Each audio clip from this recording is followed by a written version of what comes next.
مجھ سے پوچھ میں نے علی علی کیوں شروع کیا، مجھ سے پوچھ میں مولا علی کے بچوں کا ادب کیوں کرتا ہوں کہ میں نے امیر المومنین حضرت سیدنا ابو بکر صدیق کو جب وہ خطبہ دے رہے ہیں تو میں نے انہیں ہاتھ باندھ کے کھڑا ہوتے دیکھا.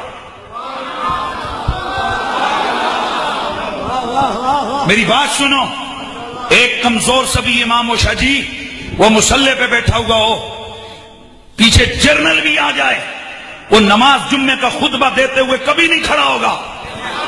وہ کہے گا تے جرنل ہے تو اپنی جگہ، میں محمد عربی کے مصلی اور ممبر کا وارث ہوں.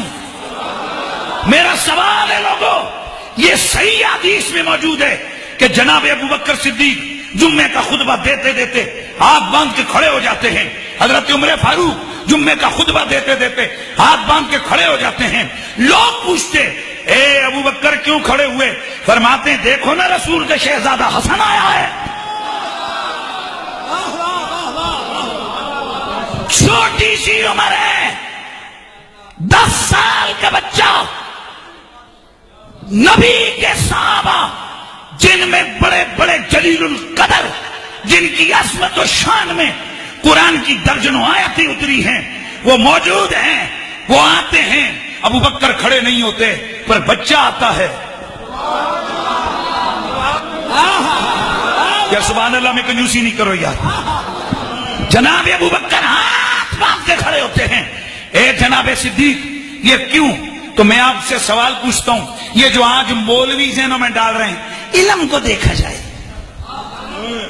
علم کو دیکھا جائے، عمر کو دیکھا جائے، تقوی کو دیکھا جائے.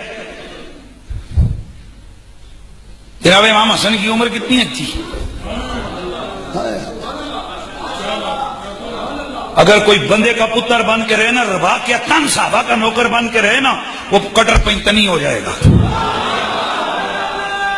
اس لیے کہ جناب امیر المومنین حضرت سیدنا صدیق اکبر آپ آتے ہیں، کھڑے ہوتے ہیں، عمر دیکھ کے نہیں، تقوی دیکھ کے نہیں، علم دیکھ کے نہیں، کوئی بڑی لمبی چوڑے جہاد اور جنگیں دیکھ کے نہیں، فقط محمد عربی کا خون دیکھ کے کھڑے ہوتے ہیں، حضور کی نسبت دیکھ کے کھڑے ہوتے ہیں. اور حضرت عمر فاروق اللہ اکبر، آپ کا تو جناب مشہور زمانہ قول ہے، آپ کی تو مشہور زمانہ وہ باتیں ساری دنیا کو پتا ہے کہ جناب امام حسین آ کر کہتے ہیں اترو میرے باپ کے ممبر سے. یہاں لوگ ترجمہ صحیح نہیں کرتے ہیں.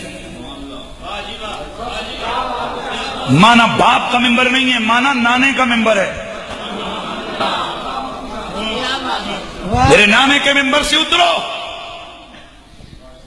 میں نے ایک دن ایک مفتی صاحب سے کہا، میں نے کہا مفتی صاحب آپ کو وقت کا گورنر اور صدر بھی کہ اترو مولوی نیچے، تم مرتے مر جاؤ گے کیا اتنے بڑے مجمع کے سامنے ممبر چھوڑ کے اترو گے؟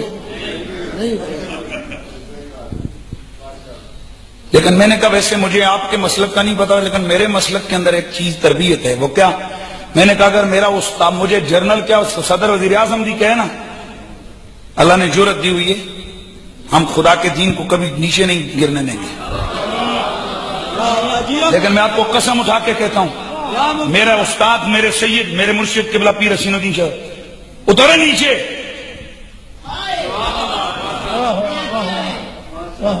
میرے استاد ہیں، میرے مرشد ہیں. میں سمجھانا چاہ رہا ہوں، آج ایک چھوٹے سے بچے نے پورے جمعے کے اجتماع میں اعلان کیا اترو.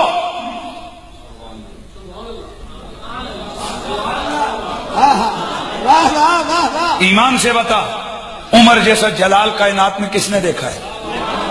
کس نے کس کا دیکھا ہے؟ جناب عمر کا جلال، جناب عمر کا رعب، جناب عمر کا دبدبا. ادھر سے آواز لگاتے کیسر و کسرا کے ایوانوں میں زلزلے بپا ہو جاتے ہیں. وہ دھڑلے والا عمر.